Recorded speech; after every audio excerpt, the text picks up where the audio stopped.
Your word of the day is responsibility. Hi, my name is Nicola Dinan and I'm a London-based author. I was raised in Hong Kong, Kuala Lumpur, and my debut novel, Bellies, came out over summer. And hello, I'm Juno Dawson. I am an author originally from the north, but now I live on the south coast. And I'm, I suppose, best known for the book This Book Is Gay, but my most recent novel series, Her Majesty's Royal Coven, was, I don't like to talk about it, but it was a #1 Sunday Times bestseller. Okay, they've left us to our own devices. Yeah, they have. This This is going to be so cursed. And we're not just allowed to talk about what we're wearing. I've been told we do have to talk about writing. Yeah. Do you like writing? No, I just like putting on makeup. And no, I do. Funnily enough, I do still like writing. Yeah. And it's still my favorite thing is a day. Unfortunately, this is no slur on the lovely people of Broccoli Productions, but my favorite day is when I have nothing in my diary and I can just go to my office and write. 12 years as a full-time writer, it's still my favorite thing. And if I don't do it, I do go a bit funny in the head. Are you one of those writers that gets most of their energy from doing writing that isn't necessarily their main project? Do you do those like creative exercises in notebooks? Like, how do you get started? I can see that you have been sent from my editor. Oh, and I do not appreciate this persecution and this oppression.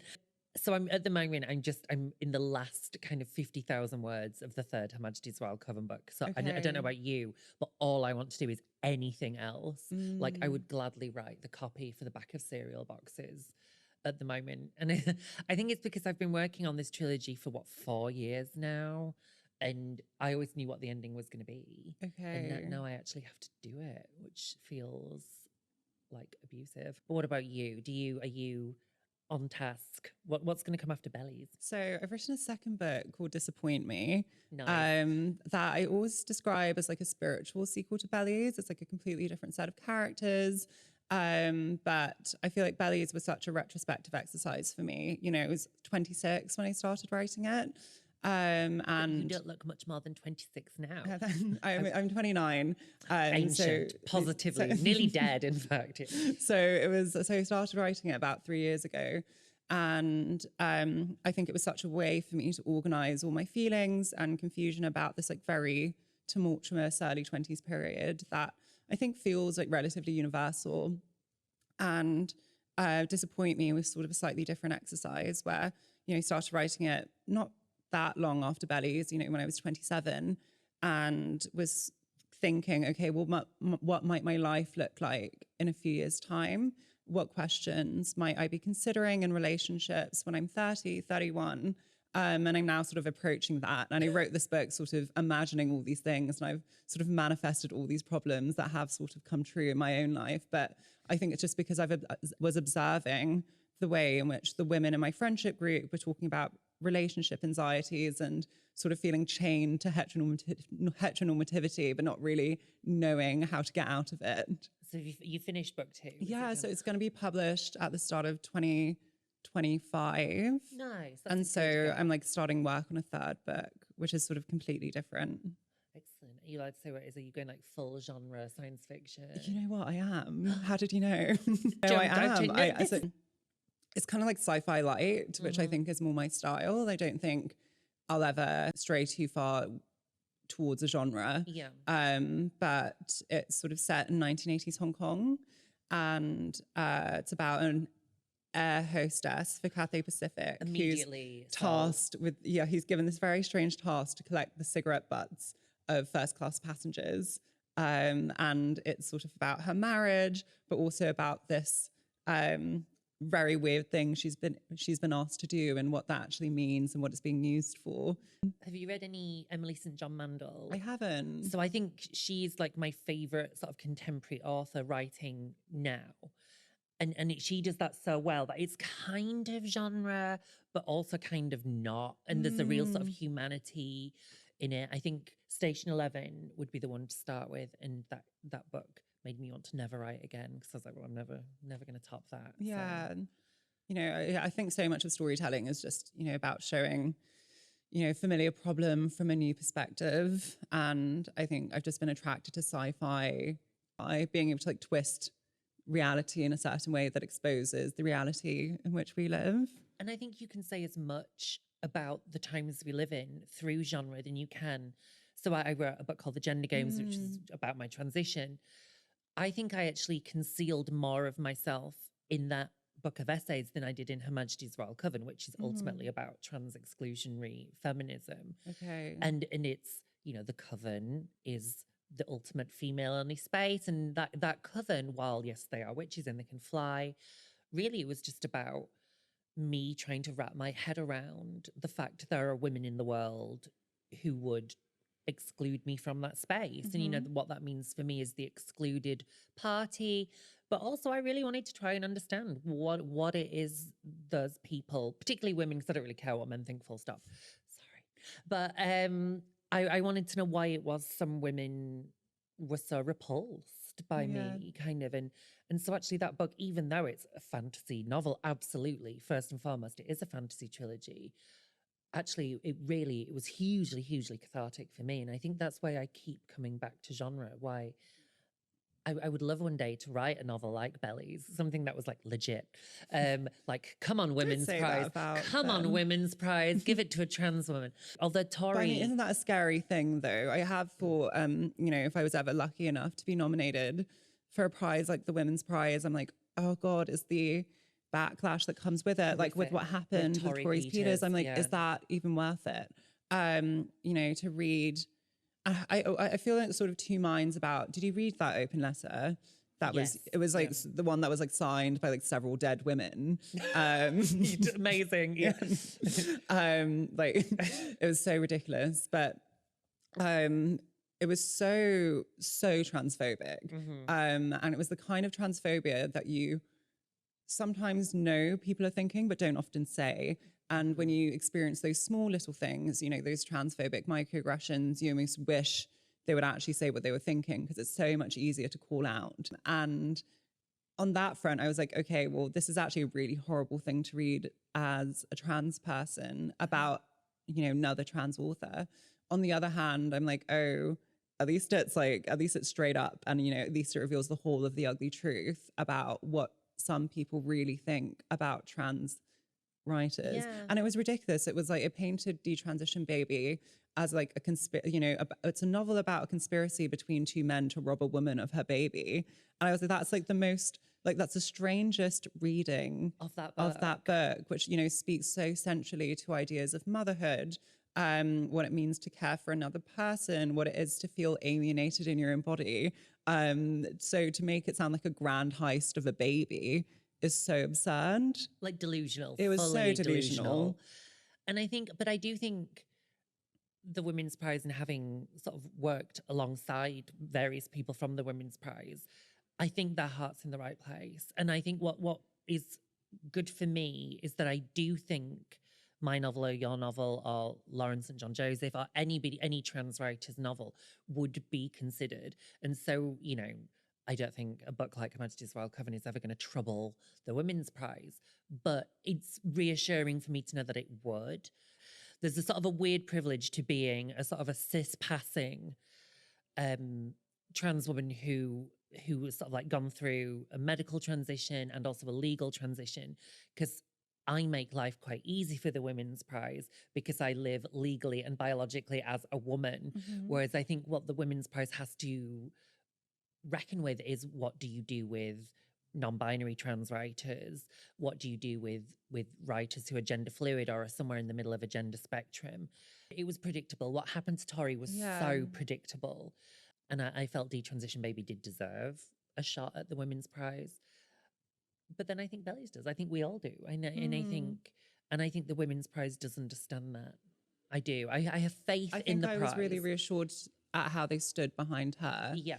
And that was nice to see. But even I think with institutional support, it doesn't remove the dread of, you know, 100%. The storm. You know, I think, sure, you have the shelter, but it's still really scary to go outside. Yeah, and I mean, it's happened to me on smaller things. I think especially anything around International Women's Day, Mm-hmm. and it's going to come up. So I did things at the South Bank Centre, and I opened the feminist bookshop in Brighton, and they had to get security in. Wow. And that's so depressing. Yeah. I mean, really, luckily, nothing happened at either of those events. But the fact that an independent bookshop in Brighton had to hire a bouncer. So you're right, it's not the same. So whereas we are being offered, as trans women, we're being offered some of the same opportunities. I sometimes wonder if the organisers do understand, A, what they're getting themselves into, and B, kind of what we're getting ourselves into. Yeah. No, definitely. You would think that artistic spaces, creative spaces would be by default queer or queer friendly. Mm-hmm. But I think there's a very specific issue when it comes to trans people, and especially trans women, because I think trans men are such an inconvenient problem for kind of trans exclusionary feminists, that I think the problem is, we all know there are some people working in the arts who have really negative view of trans women, and that's what makes it hard. And when I've been to America and Australia, I've been very lucky to be able to take my books abroad, and there's bewilderment that there is this issue of kind of this trans exclusionary element, because it feels like there is a liberal left who are very queer friendly and very inclusive, and then there is a very sort of hard right kind of who would consider us to be freaks and weirdos. Whereas in the UK, it feels like we've got this really specific problem where there are people who are very prejudiced against trans people, but would still align with the political left. Yeah. And that I've not really experienced that anywhere else except the UK. And I think it doesn't help the fact that we don't really have a liberal media, at least not a mainstream media, which is why I think, in spaces like this, trans people can flourish, and here we are being given a voice. But it feels like, it's been a long time since I've written for The Guardian. I wouldn't trust them to not follow up anything I wrote with another writer being why I'm wrong, or why, why we have to have a nuanced conversation about my concerns. I just have questions and concerns. And that's really frustrating sometimes, that it feels like we haven't quite got the same access to the arts that we might have if we were cisgender. At the same time, I really value that I'm able to tell stories through the lens of transness, and can appreciate how much value that brings to my writing, whether I'm writing specifically on transness or in something else. And so in that sense, I'm really grateful to it. And in a more immediate sense, in publishing, for example, I've found the environment to be relatively liberal and relatively accepting. My editor is trans, and that's something I feel really grateful for. That's amazing. My agent is also a person of color, which is also something I really value, and it's actually quite rare in the publishing industry, to be honest. I have found people within those spaces that seem to really understand, and who are open to the ideas that my books touch on. And most importantly, don't just see me as a trans writer, which I think is always a danger when you're writing from a marginalized position, that you're only really seen as that. And sometimes that has a benefit, this conversation between you and I, we're probably both chosen to be here together as two trans women. So it has some benefits there. But then the worry is, do people think I can only write on transness? Or, do they see a book like Bellies, which much more than being trans is about being young? And it's not really just a book about being trans. And you worry sometimes that that's all people will take away from it. Have you found that with your work? Well, I'm going to be very careful with this next story. So I was invited out to a lunch a little bit before the pandemic. And it was, I think there was this sort of assumption that I would sort of segue from writing young adult fiction, which I did for 10 years and loved and will go back to, I imagine, one day. But one day that I would do something for grown-ups, that I would. Yeah. And that came about because I wanted to write about being in my 30s. It was time for me to sort of muse on those things. But I did get taken out by a nice publisher, and it was very nice. And I pitched them Her Majesty's Royal Coven, basically, which I'd just started sort of writing it and thinking about it.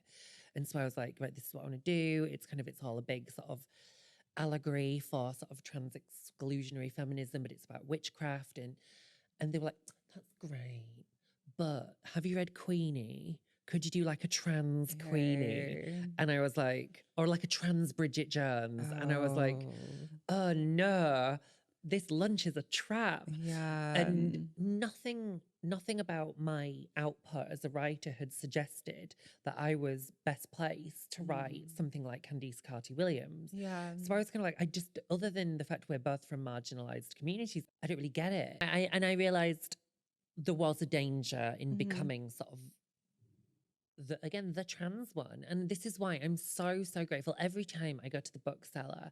And I remember your announcement in the bookseller, and I was like, good, because the answer I think is always more, because then I think for readers as well, it helps them to understand that there isn't a trans story, that there are so many narratives around being trans. And I think that's so important, that there isn't just one or even two of us, because I think that it can become really stifling. But also it sort of lessens the pressure that I think a lot of writers feel of having to authentically represent an experience in its totality, as if, that's like one thing a book can do. Bellies and Ming, who's a trans woman and is one of the two main characters in Bellies, is not going to represent the trans experience even just in the UK. She is able to skip past, the inhumane queues in the NHS because she has the funds to. She's able to access facial feminization surgery. She's able to do all of these things because of her financial position. And I think for me as a writer, I wanted to write a character who wasn't facing as many of those structural hurdles because I thought that was interesting. In the absence of all these structural hurdles, what difficulties does a trans person still face? What is the extent of the shame they might have internalized through going up in an environment that's hostile to trans people? But whilst I was writing that, I was also worried, like, shit, like, are people going to be mad?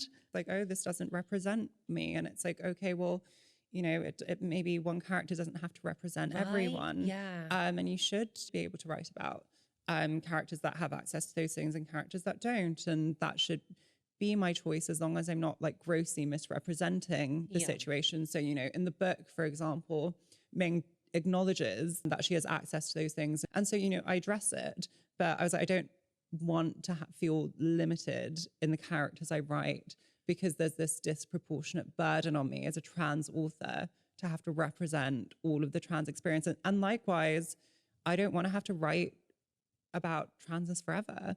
I'm writing my third book specifically not because it's an active want to not, touch on the trans experience, but because I just don't think I should be locked in. And I think it's time for me to write something different. Yeah. It's nice. I like that Ming's flawed as well. That was and gosh, I'm really going for it. I'm not even drunk. That was my bugbear about Pose, which is, while it was somewhat written by Janet Mark and Our Lady J, especially when it wasn't a trans writer, it felt like the trans women in Pose were like angels from heaven who were sent to earth to teach cis people about kindness. It's like the didactic element to it that I found quite striking. Yeah. That they're like all this like wisdom and knowledge that they just seem to have like installed in their brain, like Microsoft Word or something. And suddenly, they're here to impart it on us. But it's like, no, that process of learning and sharing is often done through mistakes, not through just knowing these things. Messiness. I think we'll reach some sort of parity when we can sort of see trans characters being messy in Her Majesty's Royal Coven. So the character of Theo is the trans character. And so for the first book, she is this lovely golden egg thing that cis people regard. So she is a young trans witch who arrives at the coven, and the existing witches, who are all in their 30s, disagree about whether or not she should be allowed in the coven. And quite deliberately, she doesn't have a voice in the first book. She's mute because it's quite allegorical. She doesn't have a voice because she's a trans kid. Do you see what I did there? And then, so by the end of the first book, she discovers her voice. She embraces both her gender and the fact she is a nascent witch. And then in the second book, she has her own chapters. She gets to speak, but she's also kind of a dickhead. And I really like that. She's so oblivious to what's going on around her because she's so fixated on understanding who she is and what she can be, that she really does fail to see that there is a plot happening right under her nose. And then in the third book, next, which comes out the year after next, she gets even darker because there's this big prophecy about what her presence means, because there shouldn't ever be a trans witch. I want to explore that. How dark can I take the character of Thea? How villainous can she be? Because I still think in the British media, trans people are villains. So I think that's what I want to explore. Like, what if she just does decide, like, you all hate me, so I'm going to be hateful? And maybe I will get cancelled, but maybe not again, because it's in fantasy. It's in that fantasy shield gives me such freedom, because at the end of the day, if somebody says, you know, oh, this is a bit transphobic or a bit problematic, I'm like, she's a witch, Jill. None of it's real. It's not transphobic. I think what ends up feeling transphobic is limiting trans characters based on expectations of perfection, or, you know, expecting them to be, you know, like those women pose, you know, descended from heaven to teach us what's right and wrong. And, you know, that's just not how people are. Is there anything you wouldn't do with a trans character? Like, because obviously, I'm not going to name any names, but there are some authors who depict trans people as just predatory perverts, which is such obviously a prejudiced, horrific stereotype. But could we, as trans authors, could we do something different there? Yeah, and, you know, to be honest, I think Bellies kind of does that. I think Ming, one word that always sticks with me is the description of trans people as narcissists. I think that gets sort of, you know, lobbed at trans people a lot. And I think Ming in Bellies is prone to a lot of narcissistic behavior. But I think what I tried to do with Bellies is, okay, allow Ming to do those things, allow her to inhabit the stereotypes that are often levied against trans women, but add context for how she's feeling. You know, what is it about feeling very alone, feeling like you have problems that no one really understands, that can make someone into a bit of a ruthless careerist, that can make someone quite self-involved and inward-looking. So I feel like there's nothing I would necessarily stray away from, but I think the power is in the context. And where we have seen trans people and trans characters grossly misrepresented or represented in a way that feels offensive to us, and at least to me, I find it's usually because the context isn't there and it's not interesting. You know, I think, sure, write something that, you know, lives up to a stereotype, but then also reveals something else that, you know, maybe relates more to the truth we actually live in. Because it's really tricky. I have like a novel that never got off the ground a few years ago. How was that for you, to have written something and for it to... It's sad because I think it could have been really good, but I'll tell you why I didn't do it. And it's not for the reason that I'm about to suggest. It was I'm giving away. It was called Sugar, and it was going to come after Meat Market, and it was about sugar babies, which I just find really, really fascinating. And while I did once accidentally do sex work, which is a whole other story, I've never been a knowing sex worker. I once got together with a guy and he left money. That is not the same as being a sex worker. It was like accidental. But so I felt it wasn't my story to tell. I could have done as much research as I could. And it was coming off Meat Market, which was about fashion models. So I'd done a load of work. But even that, I was like, is this my story to tell? And so I backed away from Sugar. But in that, I was very keen for there to be a trans sex worker, which is one of the oldest tropes in the world, especially in television. You know, as an actor, I've been asked to audition for sex workers numerous times. But then at the same time, I have friends who are sex workers. And it's a reality for a lot of trans women for lots of different reasons, historically and currently.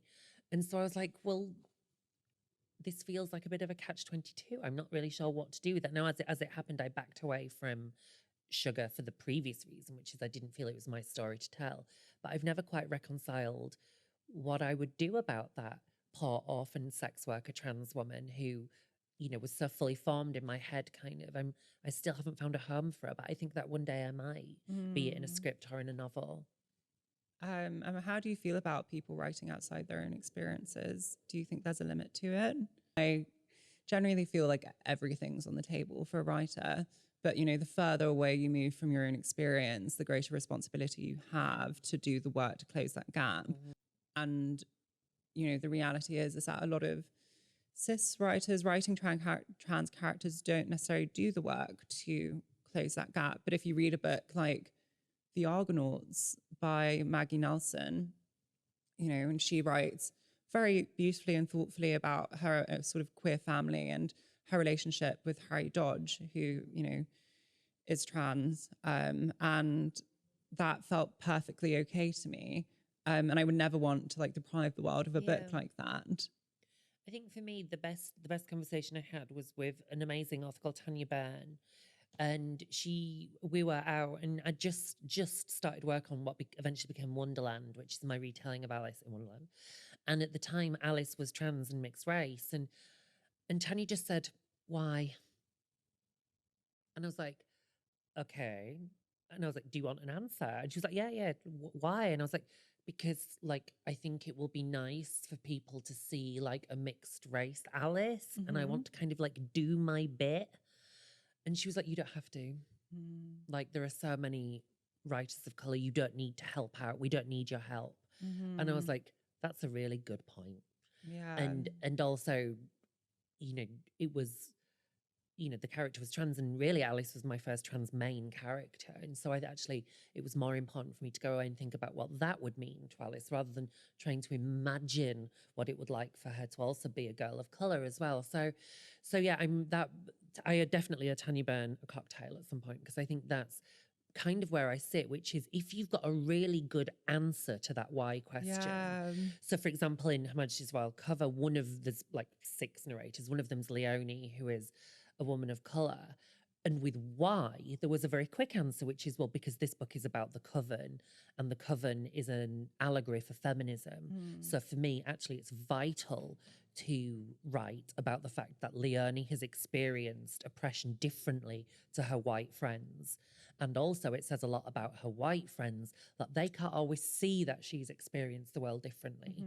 So in Her Majesty's Royal Coven, while obviously it was really on my mind about writing Leonie, I did feel it was important that she was included. Or actually, I wasn't writing the book I was setting out to write, which is about the flawed notion of that there is one feminism that fits every woman. And so that's why Leonie was a really vital part of that book. So I think that's always I always hear Tanya Byrne whenever anybody says, I think that's "What do you think about that?" Yeah, why? Why? Yeah. And I think if the answer plops out really fast, that's good, because it means you've got a really valid reason for doing it. If the answer that plops out is, well, just because it's nice that it's diverse. Yeah. And I think actually going back to the beginning of my career, when I had I was writing these teen horror novels with big ensemble casts, I think it was just for that. It was a desire to see a diverse cast of characters, because in my life I have a diverse cast of friends. So it made sense for me to do it like that. But I think culturally we've moved on now. Yeah, I think tokenistic diversity is always very obvious. What else can we talk about? Oh, TV. Yeah. Bellies is being adapted. Yeah, so Are you adapting it? So I'm doing the screenwriting, which is really interesting. I do think prose is what I am always going to naturally gravitate towards. I think when I compare it to writing stuff with screen, I think language is just so fun. And I think language is a tool. You use it to tell a story, but it's also a toy. You play with it, and I think there's more room to do that within a novel. Yeah, and I think I wouldn't lose that. But I find with writing for screen, you do lose that a bit, because you have to relinquish control to a director. You have to leave room for actors to express. And so suddenly, you don't hold all the puppet strings. And the, the expanse is sort of, it sort of narrows a bit, because you don't have as much remit for as much creativity or freedom as you do when you have your or at least what I feel I have when I'm writing prose. And that's why I always come back to novels. You know, I'm so hugely grateful for the opportunities I've had in TV and film. It enabled me to buy my house. It paid for my face. You know, it's been brilliant. But I think I will always come back to novels for that reason, which is it's so intimate that when it's just you, word, and your editor and sometimes your agent as well, it feels so yours. It feels like you have real ownership of it. Whereas, you know, with TV, you might think you're just working with a producer, but then they will show it to somebody else. And before you know it, you're in this meeting room with like 13 people, and somebody will say, but what if one of them was a rabbit? And you're like, it's about World War II, John. But, and it kind of feels like there's a lot of cooks spoiling the broth sometimes in TV land. But I mean, that's probably, you know, some sense of like being an anxious author and seeing 100%. Anyone messing with your shit to be like, oh, you're ruining it. And you try to be really calm, like, no, I'm really happy for this work to be adapted, but if you change anything, I will cry.